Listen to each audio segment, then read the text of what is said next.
છોટાઉદેપુર લોકસભા સાંસદ જસુભાઈ રાઠવા ઢોલ નગારા સાથે પરિવાર સાથે મતદાન કરવા પહોંચ્યા। ઢોલ નગારા સાથે પોતાના ધર્મપત્ની અને સમગ્ર પરિવાર સાથે મતદાન મથકે મતદાન કરી મતદારોને મતદાન અંગેનું મહત્ત્વ સમજાવ્યું। વસેડી પ્રાથમિક શાળા બૂથ મથક ઉપર સાંસદ જસુભાઈ રાઠવા પોતાના પરિવાર સાથે મતદાન કરવા પહોંચી ગયા હતા અને દેશના વિકાસ અર્થે પોતાનો મત નોંધાયો હતો।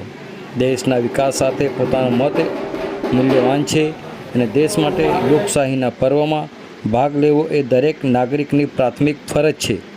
લોકશાહીનું પર્વ દરેક વ્યક્તિ માટે એક અમૂલ્ય તહેવાર સમાન છે, જેથી ઉજવણી કરવી જોઈએ તેવો મહત્ત્વનો સંદેશ લોકસભા સાંસદ જસુભાઈ રાઠવાએ પ્રજાને આપ્યો હતો।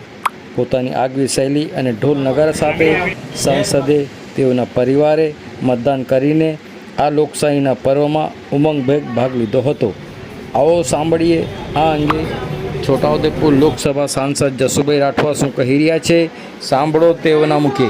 ગુજરાતની અંદર સ્થાનિક સ્વરાજ્યની ચૂંટણી આજે યોજાઈ રહી છે, ત્યારે દેશના યશસ્વી વડાપ્રધાન આદરણીય નરેન્દ્રભાઈ મોદી સાહેબ અને ગુજરાતના માન્ય મુખ્યમંત્રી શ્રી ભૂપેન્દ્રભાઈ પટેલ સાહેબની સરકારોમાં જે વિકાસ યાત્રા ચાલી રહી છે એને વધુ વેગવંતી બનાવવા માટે હું પણ આજે મારા છોટાઉદેપુર જિલ્લાના છોટાઉદેપુર તાલુકાના વસેડી ગામે જિલ્લા પંચાયત અને તાલુકા પંચાયતના ભારતીય જનતા પાર્ટીના ઉમેદવારોને મત આપી અને આ જિલ્લાનો વિકાસ વધુ વેગવંતો બને, આ તાલુકાનો વિકાસ વધુ વેગવંતો બને તે માટે હું આજે મતદાન કર્યું છે।